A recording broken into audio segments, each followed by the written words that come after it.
গাজা যুদ্ধবিরতি নিয়ে ফের আলোচনা শুরু। ৬০ দিনের জন্য সংঘাত বন্ধ চায় ইসরায়েল, স্থায়ী সমাধানের শর্ত হামাসের।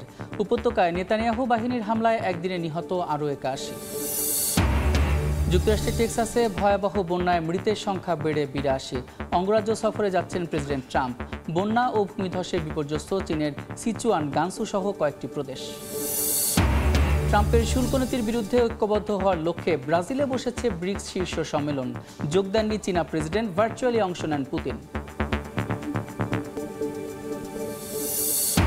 এবং অভিবাসন নীতিতে বড় পরিবর্তন আনলো অস্ট্রেলিয়া। নয়াদিল্লির পরিবর্তে এখন ঢাকা থেকেই করা যাবে ভিসার আবেদন। ফি বাড়ানোয় দুশ্চিন্তায় শিক্ষার্থীরা।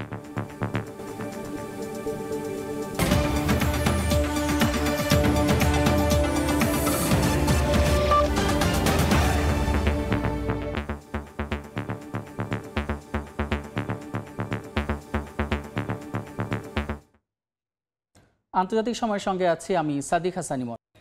গাজা যুদ্ধবিরতি ইস্যুতে আবারও পরোক্ষ আলোচনা শুরু করেছে হামাস ইসরায়েল। কাতারের রাজধানী দোহায় দুপক্ষের প্রতিনিধিরা সংঘাত বন্ধের বিষয়ে আলোচনা করেছেন বলে জানা গেছে। মার্কিন প্রস্তাবে ৬০ দিনের যুদ্ধবিরতির কথা বলা হলেও হামাস চায় স্থায়ীভাবে সংঘাত বন্ধ ও উপত্যকা থেকে সব ইসরায়েলি সেনা প্রত্যাহার। যুদ্ধ বন্ধের আলোচনার মধ্যেও অব্যাহত আছে ইসরায়েলি আগ্রাসন। দখলদার বাহিনীর হামলায় প্রাণ গেছে আরও ৮১ ফিলিস্তিনের। ইসরায়েলি আগ্রাসনে রক্তাক্ত গাজা উপত্যকাটিতে নেতানিয়াহু বাহিনীর বর্বরতা যেন থামছেই না। স্থানীয় সময় সোমবার গাজার বিভিন্ন জায়গায় হামলা চালায় ইসরায়েলি সেনাবাহিনী। এতে হতাহত হন বহু ফিলিস্তিনি। এমন পরিস্থিতির মধ্যেই আবারও যুদ্ধবিরতির আলোচনা শুরু হয়েছে। ইসরায়েলি প্রধানমন্ত্রী বিনিয়ামিন নেতানিয়াহুর কার্যালয় জানায়, হামাসের সঙ্গে পরোক্ষ আলোচনায় অংশ নিতে প্রতিনিধি দল পৌঁছেছে কাতারের রাজধানী দোহায়। তবে হামাসের পক্ষ থেকে প্রস্তাবিত কিছু পরিবর্তনকে অগ্রহণযোগ্য বলে উল্লেখ করে তেল আবিব। এছাড়া জিম্মিদের ফিরিয়ে আনার প্রচেষ্টা অব্যাহত রয়েছে বলেও জানায় ইসরায়েলের প্রধানমন্ত্রীর কার্যালয়। সোমবার মার্কিন প্রেসিডেন্ট ট্রাম্পের সঙ্গে সাক্ষাৎ করার কথা রয়েছে বিনিয়ামিন নেতানিয়াহুর। এর আগে গেল শুক্রবার ফিলিস্তিনের স্বাধীনতাকামী সংগঠন হামাস গাজা যুদ্ধবিরতি প্রস্তাবের প্রতি ইতিবাচক সাড়া দেয়। আমিরুল ইসলাম আলিফ, সময় সংবাদ। লোহিত সাগরে ইয়েমেন উপকূলের কাছে একটি বাণিজ্যিক জাহাজে হামলা হয়েছে। রোববার ব্রিটিশ নৌ নিরাপত্তা সংস্থা এবং মেরিটাইম নিরাপত্তা প্রতিষ্ঠান অ্যামব্রে এ তথ্য জানিয়েছে। বার্তা সংস্থা রয়টার্সের প্রতিবেদনে বলা হয়েছে, জাহাজটির নাম ম্যাজিক চিজ। এটি লাইবেরিয়ার পতাকাবাহী এবং গ্রিসের মালিকানাধীন একটি কার্গো জাহাজ। ব্রিটিশ নৌ নিরাপত্তা সংস্থা জানায়, হামলায় ৮টি ছোট স্পিডবোট থেকে গুলি এবং গ্রেনেড ছোড়া হয়। তবে জাহাজের আগুন নিয়ন্ত্রণ করা হয়েছে কিনা সে বিষয়ে নিশ্চিত হওয়া যায়নি। ব্রাজিলের রিও ডি জেনেইরোতে শুরু হয়েছে ব্রিক্স জোটের ২ দিনব্যাপী শীর্ষ সম্মেলন। তবে অনুপস্থিত চীনের প্রেসিডেন্ট শি জিনপিং এবং রাশিয়ার প্রেসিডেন্ট ভ্লাদিমির পুতিন। একদিকে ট্রাম্পের শুল্ক নীতির বিরুদ্ধে প্রতিরোধ, অন্যদিকে একক আধিপত্যের বিপরীতে বহুপাক্ষিক বিশ্ব ব্যবস্থার পক্ষে কণ্ঠ মিলিয়েছে ব্রিক্স সদস্যরা। স্থানীয় সময় রোববার ব্রাজিলের রিও ডি জেনেইরোতে শুরু হয় ব্রিক্স শীর্ষ সম্মেলন। ২ দিন ব্যাপী এ সম্মেলনে এবার অনুপস্থিত চীনের প্রেসিডেন্ট শি জিনপিং। তার বদলে প্রতিনিধিত্ব করছেন প্রধানমন্ত্রী লি কিয়াং। এদিকে রাশিয়ার প্রেসিডেন্ট ভ্লাদিমির পুতিন সম্মেলনে সশরীরে অনুপস্থিত থাকলেও যোগ দেন ভিডিও কনফারেন্সের মাধ্যমে। ব্রিক্স সম্মেলনে এবার অংশ নিচ্ছেন ভারতের প্রধানমন্ত্রী নরেন্দ্র মোদী, দক্ষিণ আফ্রিকার প্রেসিডেন্ট সিরিল রামাফোসা, মিশরের president Abdel Fattah al Sisi ও ইরানের প্রেসিডেন্ট মাসুদ পেজেশকিয়ান। আলোচ্যসূচিতে উঠে এসেছে বৈশ্বিক শুল্ক নীতি, কৃত্রিম বুদ্ধিমত্তা, স্বাস্থ্য নিরাপত্তা এবং জলবায়ু পরিবর্তনের মতো গুরুত্বপূর্ণ ইস্যু। বিশেষভাবে ট্রাম্প প্রশাসনের শুল্ক নীতি নিয়ে উদ্বেগ প্রকাশ করেন বিশ্ব নেতারা। ব্রিক্স নেতাদের অভিযোগ, যুক্তরাষ্ট্রের একতরফা বাণিজ্য নীতি বিশ্ব অর্থনীতিতে বৈষম্য তৈরি করছে। এর জবাবে জোট এখন নতুন অর্থনৈতিক কাঠামো গঠনের দিকে এগোচ্ছে। সম্প্রতি মিশর, ইথিওপিয়া, ইন্দোনেশিয়া, ইরান, সৌদি আরব ও সংযুক্ত আরব আমিরাতকে পূর্ণ সদস্য করে জোট আরও সম্প্রসারিত হয়েছে। অর্জিতা শেহজিন, সময় সংবাদ। এদিকে ব্রিক্স সম্মেলন শুরুর আগে রিও ডি জেনেরিও প্রধানমন্ত্রী লি কিয়াং এবং ব্রাজিলের president Lula da Silva digital অর্থনীতি থেকে শুরু করে মহাকাশ গবেষণাপত্র সহ অন্যান্য ক্ষেত্রে সহযোগিতা বাড়ানোর ঘোষণা এসেছে এই বৈঠক থেকে। এই বৈঠকে বহুপাক্ষিক বিশ্ব ব্যবস্থার দক্ষিণের নেতৃত্ব তুলে ধরার বার্তাই বলেই মনে করছেন বিশ্লেষকরা। ব্রাজিলের রিও ডি জেনেরিওতে president Luiz Inacio Lula da সিলভার সঙ্গে সাক্ষাৎ করেন চীনের প্রধানমন্ত্রী লি কিয়াং। শনিবারের এই বৈঠকে ডিজিটাল অর্থনীতি, সবুজ প্রযুক্তি, বিজ্ঞান ও মহাকাশ সহ বিভিন্ন ক্ষেত্রে দুই দেশের পরস্পর সক্ষমতা কাজে লাগাতে একমত হন তারা। লি বলেন, চীন ব্রাজিল সম্পর্ক এখন নতুন অধ্যায়ে প্রবেশ করছে। বেল্ট অ্যান্ড রোড উদ্যোগের আওতায় অবকাঠামো, বাণিজ্য ও আর্থিক খাতে সহযোগিতা আরও জোরদারের প্রত্যাশা ব্যক্ত করেন তিনি। একই সঙ্গে 2026 সালের চীন ব্রাজিল সংস্কৃতি বর্ষ সফল করার আহ্বান জানান লি কিয়াং। বৈঠকে প্রেসিডেন্ট লুলা বলেন, চীনের সঙ্গে সম্পর্ককে সর্বোচ্চ গুরুত্ব দেয় ব্রাজিল। তিনি জানান, জলবায়ু পরিবর্তন মোকাবেলায় দুই দেশ একসঙ্গে কাজ করতে প্রস্তুত এবং নভেম্বরে বেলেমে অনুষ্ঠিত হতে যাওয়া জলবায়ু সম্মেলনে চীনের অংশগ্রহণকে স্বাগত জানায় তার দেশ। বৈঠক শেষে দুই দেশের মধ্যে একাধিক সহযোগিতা চুক্তি স্বাক্ষরিত হয়, যার মধ্যে রয়েছে কৃত্রিম বুদ্ধিমত্তা, আর্থিক নীতি, মহাকাশ গবেষণা এবং উন্নয়ন কৌশল একীকরণের মতো খাত। দুই নেতা বহুপাক্ষিক কাঠামোয় ঘনিষ্ঠ সমন্বয়ের মাধ্যমে একটি সমতাভিত্তিক বিশ্ব গঠনের প্রতিশ্রুতিও দেন। অর্জিতা শেহজিন, সময় সংবাদ। আবারও ইউক্রেন জুড়ে ব্যাপক ড্রোন হামলা চালিয়েছে রাশিয়া। শনিবার রাতভর 300-র বেশি ড্রোন দিয়ে হামলা চালায় রুশ বাহিনী। যদিও বেশিরভাগই প্রতিহত করার দাবি করেছে কিয়েভ। ড্রোন হামলার পাশাপাশি স্থল অভিযান চালিয়ে ইউক্রেনের ডোনেস্ক সীমান্তবর্তী আরও 2টি গ্রাম দখলের দাবি করেছে মস্কো। এর আগে রাশিয়ার একটি বিমান ঘাঁটিতে ড্রোন হামলা চালায় জেলেনস্কির সেনারা। এমন পরিস্থিতিতে ইউক্রেন পুনর্গঠন তহবিলের জন্য অর্থ সংগ্রহ স্থগিত করেছে মার্কিন বিনিয়োগকারী প্রতিষ্ঠান ব্ল্যাকরক। কিছু না জানিয়ে রুশ প্রতিরক্ষা মন্ত্রণালয় বলছে 5 ঘন্টার ব্যবধানে প্রায় অর্ধশত ইউক্রেনীয় ড্রোন ধ্বংস করেছে তারা।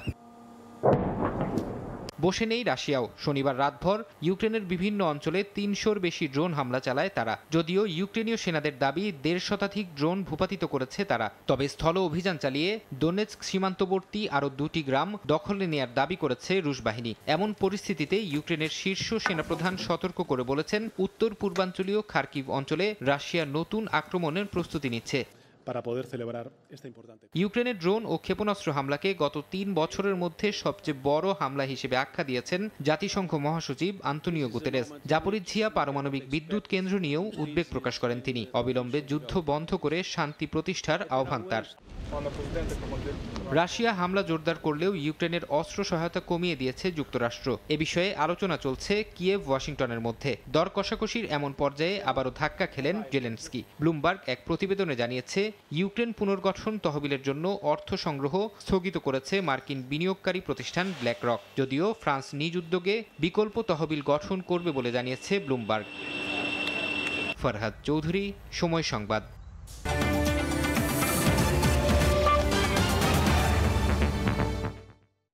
যুক্তরাষ্ট্রের টেক্সাসে ভয়াবহ বন্যায় মৃতের সংখ্যা বেড়ে দাঁড়িয়েছে 82 জনে, যেখানে শুধু কের কাউন্টিতেই মারা গেছেন 68 জন, যাদের মধ্যে রয়েছে 28 শিশু। এখনও নিখোঁজ রয়েছেন অনেকে। এই বন্যাকে শতাব্দীর সবচেয়ে ভয়াবহ দুর্যোগ আখ্যা দিয়েছেন মার্কিন প্রেসিডেন্ট ডোনাল্ড ট্রাম্প। জানান, ক্ষয়ক্ষতির চিত্র সরেজমিনে দেখতে শুক্রবার টেক্সাসে যাচ্ছেন তিনি। এ যেন এক ভয়াবহ বিভীষিকা। নিহতদের অধিকাংশই শিশু হওয়ায় ক্ষতটা যেন আরও গভীর। এখনও আশায় বুক বাঁধছেন নিখোঁজ স্বজনদের পরিবারগুলো, যদি কোনোভাবে খোঁজ মেলে প্রিয়জনের। যুক্তরাষ্ট্রের টেক্সাসে ভয়াবহ বন্যায় হতাহতের সংখ্যা বাড়ছেই। সবচেয়ে বেশি মৃত্যু কের কাউন্টিতে। উদ্ধার হওয়া বেশ কয়েকটি মরদেহের পরিচয় এখনও শনাক্ত করা সম্ভব হয়নি বলে জানায় কের কাউন্টি পুলিশ।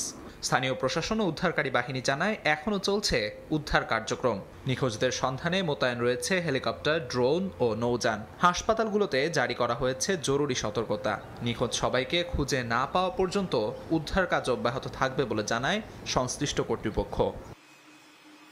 ভয়াবহ এ দুর্যোগের ক্ষয়ক্ষতির চিত্র সরেজমিনে দেখতে শুক্রবার টেক্সাস সফরের ঘোষণা দিয়েছেন মার্কিন প্রেসিডেন্ট ডোনাল্ড ট্রাম্প। জানান, গভর্নর গ্রেগ অ্যাবট ও অন্যান্য টেক্সাস কর্মকর্তাদের সঙ্গে সমন্বয় করে কাজ করছে প্রশাসন। একে শতাব্দীর ভয়াবহ দুর্যোগ আখ্যা দিয়ে একসঙ্গে বিপর্যয় মোকাবেলার আহ্বান জানান ট্রাম্প। আমিরুল ইসলাম আলিফ, সময় সংবাদ। চীনে প্রবল বর্ষণে দেখা দিয়েছে আকস্মিক বন্যা ও ভূমিধস। দক্ষিণ পশ্চিম ও উত্তর পশ্চিমাঞ্চলের একাধিক প্রদেশ থেকে সরিয়ে নেওয়া হচ্ছে হাজার হাজার মানুষকে। জরুরি অবস্থা জারি করে উদ্ধার এবং ত্রাণ তৎপরতায় নেমেছে স্থানীয় প্রশাসন। প্রবল বর্ষণে বিপর্যস্ত চীনের সিচুয়ান প্রদেশের ডানবা কাউন্টি। 12টি শহরে একযোগে দেখা দেয় আকস্মিক বন্যা। ঘন্টায় 23 মিলিমিটার বৃষ্টিপাতে পানির তোরে ভেসে যায় ঘরবাড়ি। সরিয়ে নেওয়া হয় অন্তত 1700 মানুষকে। সবচেয়ে ভয়াবহ ভূমিধস ঘটে বাডি শহরে। রাতের আধারে 2টি গ্রাম খালি করে সরিয়ে নেওয়া হয় 500 বাসিন্দাকে। সিচুয়ানের বেচুয়ান কাউন্টিতেও এক সপ্তাহ ধরে বৃষ্টিতে বন্ধ হয়ে যায় ডজনের বেশি সড়ক। কোথাও ধসে পড়ে রাস্তা, কোথাও আবার জমে থাকে কাদা পানি। বৃষ্টি থামার পর উদ্ধার যন্ত্র ও ভারী যন্ত্রপাতি নিয়ে মাঠে নামে উদ্ধার কর্মীরা। 130টির বেশি সড়ক পথ পুনরায় খুলে দেওয়া হয় দিনের মধ্যেই। উত্তর পশ্চিমের গানসু প্রদেশের লংনান শহরে একযোগে 5টি কাউন্টিতে নামে ভারী বৃষ্টি। কোথাও ঘটে ভূমিধস, কোথাও আবার রাস্তা ভেঙে পড়ে স্রোতের তোরে। পানি কমার সঙ্গে সঙ্গে চিরুনি অভিযানে নামে উদ্ধার কর্মীরা। সরানো হয় ধ্বংসস্তূপ, খুলে দেওয়া হয় রাস্তাঘাট। বিতরণ করা হয় শত শত ত্রাণ কিট, বেড ও কম্বল। আমরা 700টি ফোল্ডিং বেড, 700টি কাঁথা এবং 400টি জরুরি কিট প্রদান করেছি এবং এই সব সামগ্রী ক্ষতিগ্রস্তদের মাঝে বিতরণ করা হয়েছে। উত্তর পূর্বাঞ্চলের হেলুংজিয়ান প্রদেশের দাচিং শহরে ঘন্টায় 40 মিলিমিটার বৃষ্টিতে ডুবে যায় শহরের বহু এলাকা। ঘোষণা করা হয় জরুরি অবস্থা। রাতের মধ্যে পানি সরিয়ে পরিস্থিতি নিয়ন্ত্রণে আনে কর্তৃপক্ষ। একই দিন ইনার মঙ্গোলিয়ার দালাত শহরে হঠাৎ বন্যায় আটকে পড়েন 2 বাসিন্দা। টানা 5 ঘন্টার অভিযানে তাদের উদ্ধার করে নিরাপদে সরিয়ে নেয় দমকল বাহিনী। সাদিয়া তাসনিম, সময় সংবাদ। নীতিতে বড় পরিবর্তন এনেছে অস্ট্রেলিয়া। এখন থেকে দিল্লির পরিবর্তে ঢাকা থেকেই করা যাবে দেশটির ভিসার আবেদন। তবে নতুন নীতিতে কিছুটা দুশ্চিন্তায় পড়েছেন বিদেশি শিক্ষার্থীরা। 1 জুলাই থেকে কার্যকর হওয়া নির্দেশনায় শিক্ষার্থীদের ভিসা ফি ধার্য করা হয়েছে $2000। অস্ট্রেলিয়া থেকে SM আমিনুল রুবেলের রিপোর্টে বিস্তারিত। পর্যটক, অভিবাসন প্রত্যাশী, শরণার্থী কিংবা আন্তর্জাতিক শিক্ষার্থী সবার কাছেই অস্ট্রেলিয়ার ভিসা যেন সোনার হরিণ। 3 দশকের বেশি সময় ধরে বাংলাদেশ থেকে অনেকেই অস্ট্রেলিয়ায় পাড়ি জমালেও দেশটিতে শিক্ষার্থী সহ প্রবাসী বাংলাদেশি সংখ্যা 1 লাখেরও কম। গত 2 বছরে রেকর্ড সংখ্যক বাংলাদেশি শিক্ষার্থী উচ্চশিক্ষার উদ্দেশ্যে অস্ট্রেলিয়ায় এলেও চলতি বছর জুলাই থেকে অভিবাসন ক্ষেত্রে নতুন নীতিমালায় আবারও বাড়তে পারে ভিসা সংক্রান্ত জটিলতা। 1 জুলাই থেকে কার্যকর হওয়া নির্দেশনায় শিক্ষার্থীদের ভিসা ফি ধার্য করা হয়েছে $2000। এমনকি বাড়িয়ে দেওয়া হয়েছে জনপ্রিয় স্পন্সর ভিসার বেতন সীমাও। পর্যটক ভিসা পদ্ধতি আপাত দৃষ্টিতে সহজ হলেও বাংলাদেশিদের জন্য ভিসার সাফল্যের হার কমেছে। অস্ট্রেলিয়ান সরকারের অ্যাসেসমেন্ট স্তরে বাংলাদেশ এখনও 3-এ অবস্থান করায় শিক্ষার্থীদের ভিসার আবেদন প্রক্রিয়ায় জটিলতার সম্মুখীন হতে হয়। নতুন অভিবাসন নীতিতে আছে সুখবরও। দিল্লি নয়, এখন ঢাকায় অস্ট্রেলিয়ান হাই কমিশন থেকেই ভিসার আবেদন ও কার্যক্রম শেষ করতে পারবে বাংলাদেশিরা। এতে বাঁচবে সময় ও খরচ। তবে ইংরেজি ভাষায় দক্ষতা সহ অন্যান্য শর্তে আগাম প্রস্তুতি নিলে ভিসা আবেদনের সাফল্য পাওয়া দুরূহ নয় বলে মনে করছে দেশটিতে বসবাসরত বাংলাদেশি শিক্ষার্থীরা। নিয়ম নীতি যতই কঠিন হোক, বাংলাদেশি শিক্ষার্থীরা যদি বিশেষ করে সামনে যারা আসতে চায় অস্ট্রেলিয়াতে পড়াশোনা করতে, তারা যদি এখন থেকে আগাম প্রস্তুতি নিতে শুরু করে তাহলে কিন্তু অস্ট্রেলিয়াতে এসে পড়াশোনা করা খুব বেশি কঠিন নয়। এমনকি 3-4 বছর পড়াশোনা শেষে তারা চাইলে অস্ট্রেলিয়াতে পার্মানেন্টলি থেকে যেতে পারে এবং ভবিষ্যতে অস্ট্রেলিয়ার নাগরিকত্ব গ্রহণ করতে পারে। SM আমিনুল রুবেল, সময় সংবাদ, Australia. Thai Aluminium. The better is now the best. লাখো আফগান শরণার্থীকে ইরান ছাড়ার চূড়ান্ত হুঁশিয়ারি দিয়েছে তেহরান। রোববার ছিল সরকারের বেঁধে দেওয়া সময়সীমার শেষ দিন। এর পরও যারা থেকে যাবে তাদের গ্রেফতারের হুঁশিয়ারি দিয়েছে দেশটির সরকার। যুদ্ধ শেষে নিরাপত্তা উদ্বেগের মধ্যেই শুরু এই বহিষ্কার অভিযান।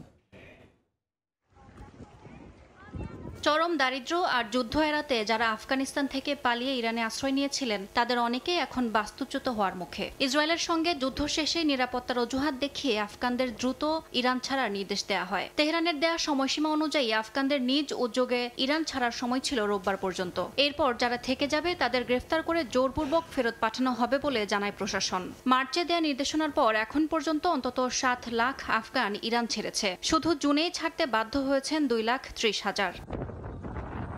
ইরানে বর্তমানে আনুমানিক 40 লাখ আফগান বসবাস করছেন, যাদের অনেকেই দেশটিতে কাটিয়েছেন কয়েক দশক। তেহরান সরকার বলছে অবৈধভাবে থাকা বিদেশিদের 2023 সাল থেকেই ফেরত পাঠানো হচ্ছে। এখানে আলাদাভাবে আফগান নাগরিকদের টার্গেট করা হচ্ছে না বলেও দাবি তাদের, যদিও আফগান নাগরিকরা বলছেন ভিন্ন কথা। তবে জাতিসংঘ সহ মানবিক সংস্থাগুলোর আশঙ্কা, এই গণবহিষ্কার আফগানিস্তানের পরিস্থিতিকে আরও অস্থিতিশীল করে তুলবে। যুদ্ধ, দারিদ্র্য ও তালেবান শাসন থেকে পালিয়ে যাওয়া এসব মানুষ এবার ফিরলে খাদ্য, আশ্রয় ও নিরাপত্তার চরম সংকটে পড়বে। এমনকি এতে সীমান্ত অঞ্চলে হুমকি বাড়তে পারে বলেও সতর্ক করছেন বিশ্লেষকরা। ইয়াসমিন অনন্যা, সময় সংবাদ। আন্তর্জাতিক সময় আরও থাকছে। অ্যাপলের আইফোন 17 প্রো ম্যাক্সে আসছে বড় পরিবর্তন। ডিজাইন, ক্যামেরা ও চিপসেট উন্নয়নের পাশাপাশি আরও বাড়ছে ব্যাটারি ব্যাকআপ। দক্ষিণ কোরিয়ার অর্থনীতিকে পুনরুজ্জীবিত করতে নাগরিকদের নগদ অর্থ প্রদানের সিদ্ধান্ত নিয়েছেন প্রেসিডেন্ট লি জে মিয়ং। নতুন সরকারের বাজেটে নাগরিকদের জন্য পাশ হয়েছে 31.8 ট্রিলিয়ন ওয়ান। কয়েক ধাপে প্রতিটি নাগরিক পাবেন 1,50,000 ওয়ান থেকে সর্বোচ্চ 4,50,000 ওয়ান পর্যন্ত। মোহাম্মদ হানিফের রিপোর্টে বিস্তারিত। বিভিন্ন অর্থনৈতিক চ্যালেঞ্জ মোকাবেলার পাশাপাশি দেশের অর্থনীতিকে পুনর্জীবিত করতে নানা পদক্ষেপ নিচ্ছেন দক্ষিণ কোরিয়ার নবনির্বাচিত প্রেসিডেন্ট লি জে মিয়ং। নির্বাচনী ইশতেহারে যেসব পরিকল্পনা ও প্রতিশ্রুতির কথা উল্লেখ করেছিলেন তা বাস্তবায়নের লক্ষ্যে কাজ শুরু করে দিয়েছেন দেশটির নতুন সরকার। তারই ধারাবাহিকতায় অর্থনীতি ও কোরীয়দের জীবনযাত্রার মান পুনর্জীবিত করার জন্য সর্বস্তরের নাগরিকদের মধ্যে 21 জুলাই থেকে নগদ অর্থ প্রদান করার সিদ্ধান্ত নিয়েছে লি জে মিয়ং। ব্যক্তির আয় এবং বসবাসের অঞ্চলের উপর নির্ভর করে নাগরিকদের সর্বনিম্ন 1,50,000 ওয়ান থেকে সর্বোচ্চ 4,50,000 ওয়ান প্রদান করা হবে। ক্রয় বিক্রয়ে অর্থনৈতিক মন্দায় এমন সিদ্ধান্ত দেশীয় বাজার অর্থনীতি আরও উন্নত হবে বলে মনে করেন নাগরিকরা। এটা সত্যি সরকারের একটি প্রশংসনীয় উদ্যোগ। মূল্যস্ফীতির কারণে ক্রয় বাজার সত্যি কঠিন হয়ে পড়েছে। তাই আমি মনে করি সরকার এবার ভোক্তা পেনশনের মাধ্যমে অর্থনীতিকে পুনরুজ্জীবিত করার চেষ্টা করছে। আশা করা হচ্ছে যে এই ভর্তুকির মাধ্যমে কর্মসংস্থানকারী ব্যক্তিদের বিক্রয় বৃদ্ধি পাবে এবং দেশীয় বাজার অর্থনীতি আরও উন্নত হবে। স্থানীয় সময় শনিবার অর্থ মন্ত্রণালয়ের এক ব্রিফিংয়ে জানা যায়, শুক্রবার জাতীয় পরিষদের বাজেটে নাগরিকদের জন্য পাশ হয়েছে 31.8 ট্রিলিয়ন ওয়ান বা $23.3 বিলিয়ন। লি জে মিয়ং সরকারের প্রথম বাজেটের একটি গুরুত্বপূর্ণ অংশ এই অর্থ বিতরণ কর্মসূচি। আয়ের স্তরের উপর ভিত্তি করে অতিরিক্ত অর্থ প্রদান করা হবে। এছাড়া দারিদ্র পীড়িত পরিবার এবং একক পরিবার সহ যেসব এলাকায় জনসংখ্যা কম সেসব অঞ্চলে ব্যক্তিরা অতিরিক্ত অর্থ পাবেন। এইসব অর্থের কুপন বিভিন্ন শপিং মল থেকে শুরু করে ছোট বড় দোকানে ব্যবহার করতে পারবেন বাসিন্দারা। দক্ষিণ কোরিয়া থেকে মোহাম্মদ হানিফ, সময় সংবাদ। দেখছেন আন্তর্জাতিক সময়। হিমাচলের ধর্মশালায় বিশাল আয়োজনের মধ্য দিয়ে 90তম জন্মদিন উদযাপন করলেন তিব্বতের ধর্মগুরু দালাই লামা। আরও 40 বছরের জীবন কামনা করেছেন তিনি। বয়স বিবেচনায় জন্মদিনের আগে আচমকা উত্তরসূরি রেখে যাওয়ার ঘোষণা দিয়েছেন দালাই লামা।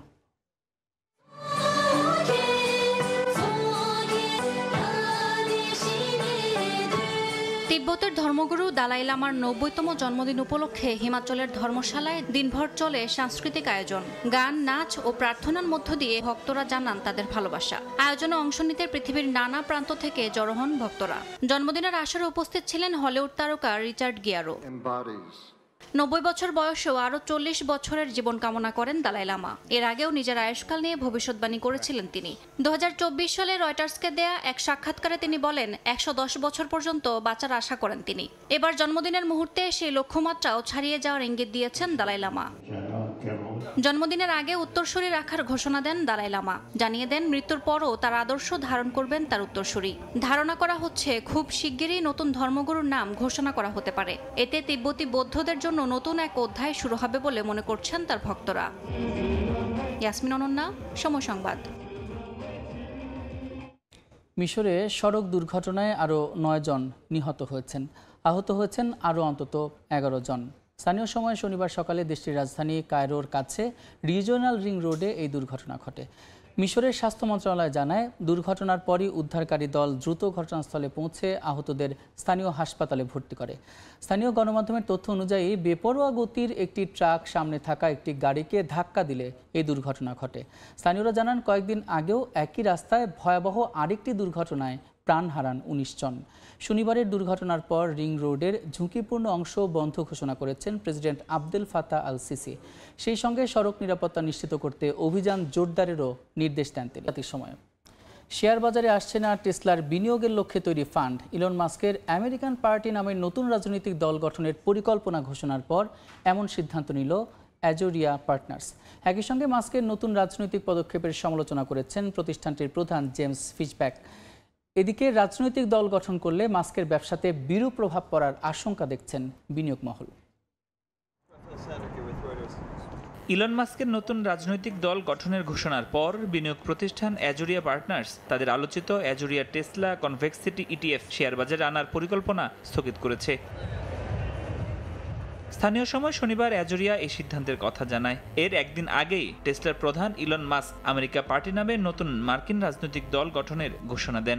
এর আগে যুক্তরাষ্ট্রে নতুন রাজনৈতিক দল দরকার কিনা সম্প্রতি এমন একটি জরিপ চালান মাস্ক। এক্সে চালানো ওই জরিপে প্রায় ১২ লাখ ভোট পড়ে, যার ২/৩ নতুন দল চেয়েছে বলে জানান তিনি। মাস্কের দল গঠনের ঘোষণার পর অ্যাজোরিয়ার সিইও জেমস ফিশব্যাক একাধিক এক্স পোস্টে মাস্কের নতুন রাজনৈতিক পদক্ষেপের সমালোচনা করেন। একই সাথে ডোনাল্ড ট্রাম্পের প্রতি তার সমর্থন প্রকাশ করেন। ফিশব্যাক গঠিত বোর্ডকে মাস্কের রাজনৈতিক অভিলাষ ও তার টেসলায় তার দায়িত্বের সঙ্গে সামঞ্জস্যপূর্ণ কিনা তা নিয়ে বৈঠকে বসার আহ্বান জানান। তিনি আরও বলেন, মাস্ক যখন মে মাসে যুক্তরাষ্ট্রের ডিপার্টমেন্ট অফ গভর্নমেন্ট এফিসিয়েন্সি থেকে সরে দাঁড়ান, তখনও বিনিয়োগকারীদের আস্থা টেসলার ভবিষ্যৎ নিয়ে ছিল ইতিবাচক। কিন্তু এখন তার রাজনৈতিক ঘোষণায় সেই আস্থা প্রশ্নের মুখে পড়েছে। অ্যাজোরিয়া জানিয়েছে, অ্যাজোরিয়া 500 মেরিটোক্রেসি ইটিএফ নামে নতুন একটি ফান্ড গঠন করতে যাচ্ছে। এদিকে ইলন মাস্কের নতুন রাজনৈতিক দল গঠন তার ব্যবসায়িক ভূমিকায় প্রভাব পড়বে কিনা তা নিয়েও বিনিয়োগ মহলে প্রশ্ন উঠেছে। ফরহাদুর রহমান, সময় সংবাদ। বড় সড় পরিবর্তন আসতে যাচ্ছে অ্যাপলের পরবর্তী ফ্ল্যাগশিপ ফোন আইফোন 17 প্রো ম্যাক্সে। লিপস্টার সেটসুনা ডিজিটাল দাবি করেছে, ডিভাইসটিতে অ্যাপল ডিজাইন, ক্যামেরা এবং চিপসেটের পাশাপাশি ইতিহাসের সবচেয়ে বড় ব্যাটারি আপগ্রেড করতে যাচ্ছে। জানা গেছে, আইফোন 17 প্রো ম্যাক্সে থাকতে পারে 5000 mAh ব্যাটারি। বর্তমানে আইফোন 16 প্রো ম্যাক্সে আছে 4685 mAh ব্যাটারি। সেক্ষেত্রে নতুন মডেলে বেড়েছে 315 mAh, যা ব্যাটারি ব্যাকআপে আনতে পারে বড় পরিবর্তন। আইফোনের শক্তিশালী হার্ডওয়্যার ছাড়াও রয়েছে দুর্দান্ত পাওয়ার এফিসিয়েন্সি। এই 5000 mAh ব্যাটারি থাকলে এটি হতে পারে অনেক অ্যান্ড্রয়েড ফ্ল্যাগশিপের চেয়েও বেশি টেকসই। তবে প্রযুক্তিবিদরা বলছেন, অ্যাপলের পক্ষ থেকে এত বড় ব্যাটারি আপগ্রেড খুবই বিরল। তাই এই তথ্যকে কেউ কেউ দেখছেন সন্দেহের চোখে।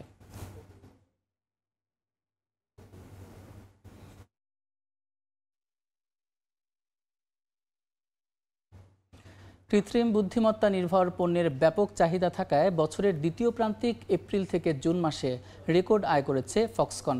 তাইওয়ানের ইলেকট্রনিক্স সামগ্রী প্রস্তুতকারক কোম্পানিটি শনিবার এক বিবৃতিতে জানায়, বছর ব্যবধানে প্রতিষ্ঠানটির আয় প্রায় 16% বেড়ে দাঁড়িয়েছে $1.79 ট্রিলিয়ন। মূলত এআই নির্ভর পণ্যের চাহিদা বেশি থাকায় কোম্পানির ক্লাউড এবং নেটওয়ার্কিং পণ্য বিভাগের রাজস্ব বেড়েছে। তবে বিশ্বব্যাপী চলমান রাজনৈতিক এবং অর্থনৈতিক পরিস্থিতি নিয়ে সতর্ক অবস্থানে থাকার কথাও জানিয়েছে আইফোনের সবচেয়ে বড় এই অ্যাসেম্বলার। এদিকে ট্রাম্পের আগ্রাসী বাণিজ্য নীতির কারণে প্রযুক্তি প্রতিষ্ঠানগুলো চাপের মুখে থাকায় ফক্সকনের শেয়ার দর চলতি বছর এখন পর্যন্ত 12.5% পড়ে গেছে।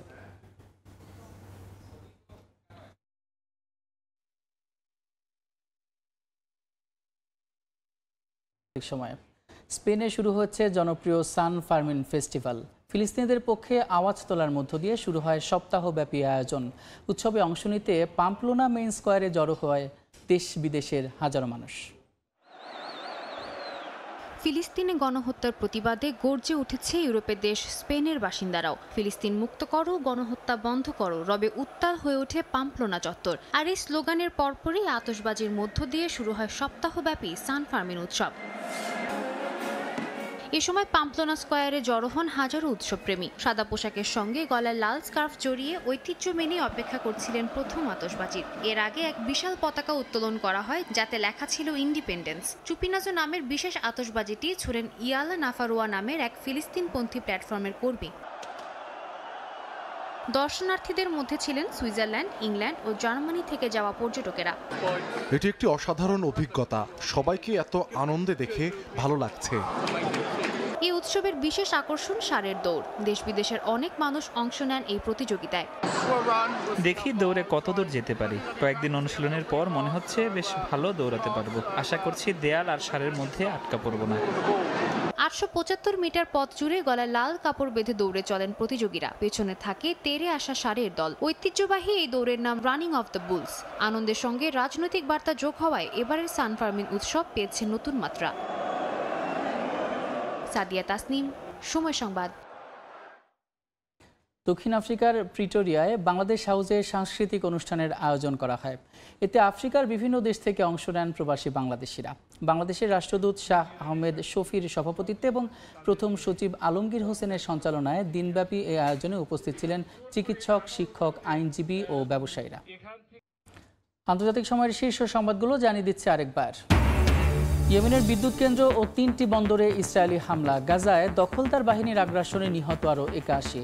উপত্যকায় যুদ্ধবিরতি নিয়ে ফের শুরু আলোচনা। যুক্তরাষ্ট্রের টেক্সাসে ভয়াবহ বন্যায় মৃতের সংখ্যা বেড়ে 82। অঙ্গরাজ্য সফরে যাচ্ছেন প্রেসিডেন্ট ট্রাম্প। বন্যা ও ভূমিধসে বিপর্যস্ত চীনের সিচুয়ান, গানসু সহ কয়েকটি প্রদেশ। এবং ট্রাম্পের শুল্ক নীতির বিরুদ্ধে ঐক্যবদ্ধ হওয়ার লক্ষ্যে ব্রাজিলে বসছে ব্রিক্স শীর্ষ সম্মেলন। যোগ দেননি চীনা প্রেসিডেন্ট, ভার্চুয়ালি অংশ নেন পুতিন।